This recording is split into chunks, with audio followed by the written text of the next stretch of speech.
Hello, we are discussing about GATE 1992 ECE paper, and this question is related to analog circuits.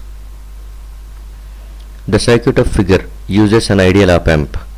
For small positive values of Vin, the circuit works as A. Half-wave rectifier, B. differentiator, C. logarithmic amplifier, D. exponential amplifier. The answer for this question is C. We will see how can we confirm that it acts as logarithmic amplifier. So we know the ideal op-amp characteristics.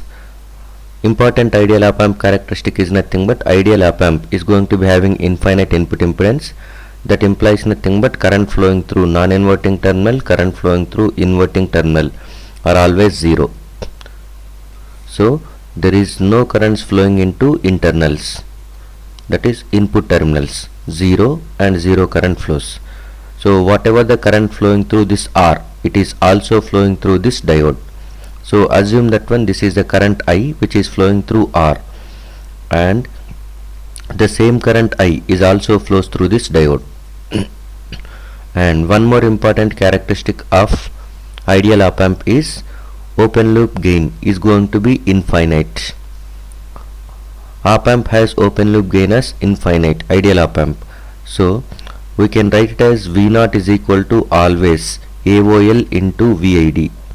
That is, operational amplifier always amplifies the differential input, that is the difference between the voltages at input terminals.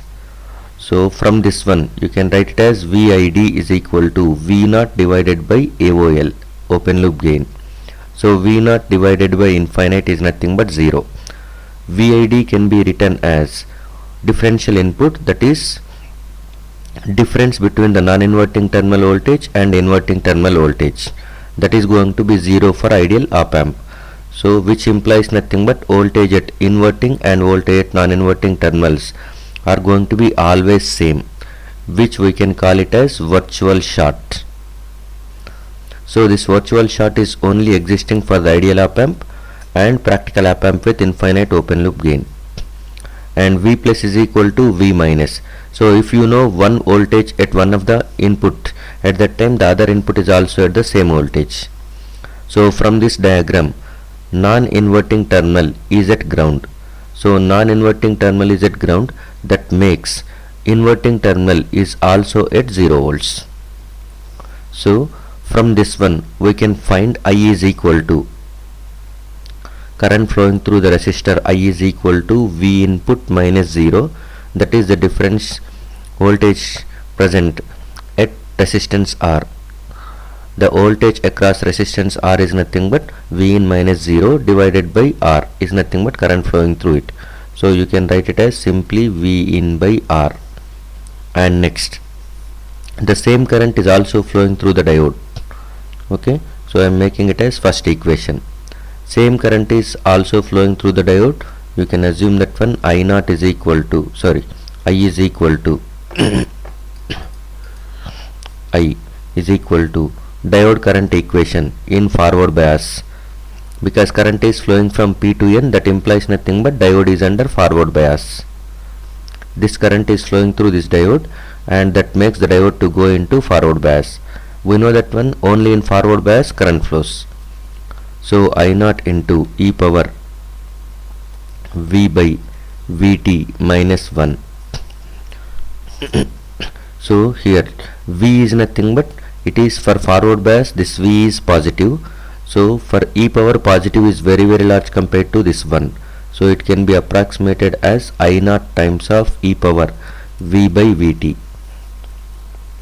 And from this one, if you are modifying it, at that time it will become I by I0 is equal to e power V by Vt. From this one, V is equal to Vt. V implies nothing but here voltage across the diode. V is voltage across the diode plus minus, P side positive and N side negative. Okay, V is equal to Vt natural logarithm of I by I0. And now we will get the relation between V and V out. V out is nothing but from this point to ground. V out is nothing but from output node towards ground node plus minus, but whereas V is nothing but from ground to output node. So if you apply KVL from this ground, okay, from this inverting terminal which is at ground and towards this ground, so at that time you will get a KVL. From that we can identify that one, V out is equal to minus V, or V is equal to minus V out. So now replacing V with minus V out, V with minus V out, and that is equal to Vt natural logarithm of I is nothing but V input, V input divided by I naught into R. So from this, Vt is going to be a thermal voltage, it's a constant, and I naught is going to be reverse saturation current of the diode, that is also constant, and R is the resistance which is connected at inverting terminal, that is also a constant value. So you can write like this. Now V out is proportional to minus of natural logarithm of V input. This minus indicates nothing but 180 degrees phase shift between output and input, and output is natural logarithm of input signal. So now it is going to be emphasized, it is concluded that one output is logarithmic value of input. So output can act as logarithmic amplifier. The answer for this question is C. Thank you.